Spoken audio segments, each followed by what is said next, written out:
1957, Sputnik launched.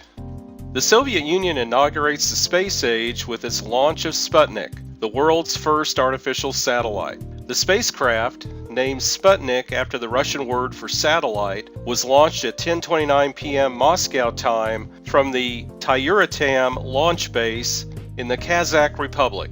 Sputnik had a diameter of 58 centimeters and weighed 83.6 kilograms and circled Earth once every hour and 36 minutes. Traveling at 8,000 meters per second, its elliptical orbit had an apogee, farthest point from Earth, of 947 kilometers and a perigee, nearest point, of 228 kilometers. Visible with binoculars before sunrise or after sunset, Sputnik transmitted radio signals back to Earth strong enough to be picked up by amateur radio operators. Those in the United States with access to such equipment tuned in and listened in awe as the beeping Soviet spacecraft passed over America several times a day. In January 1958, Sputnik's orbit deteriorated, as expected, and the spacecraft burned up in the atmosphere. Officially, Sputnik was launched to correspond with the International Geophysical Year, a solar period that the International Council of Scientific Unions declared would be ideal for the launching of artificial satellites to study Earth and the solar system. However,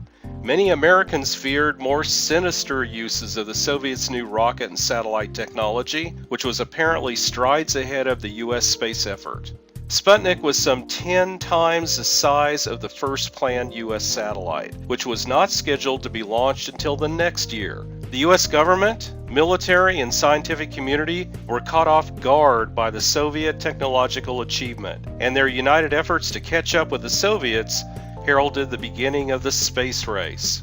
The first U.S. satellite, Explorer, was launched on January 31st, 1958. By then, the Soviets had already achieved another ideological victory when they launched a dog into orbit aboard Sputnik 2. The Soviet space program went on to achieve a series of other space firsts in the late 1950s and early 1960s. First man in space, first woman, first three men, first spacewalk, first spacecraft to impact the moon, first to orbit the moon, first to impact Venus, and first craft to soft land on the moon. However, the United States took a giant leap ahead in the space race in the late 60s with the Apollo lunar landing program, which successfully landed 2 Apollo 11 astronauts on the surface of the moon in July 1969.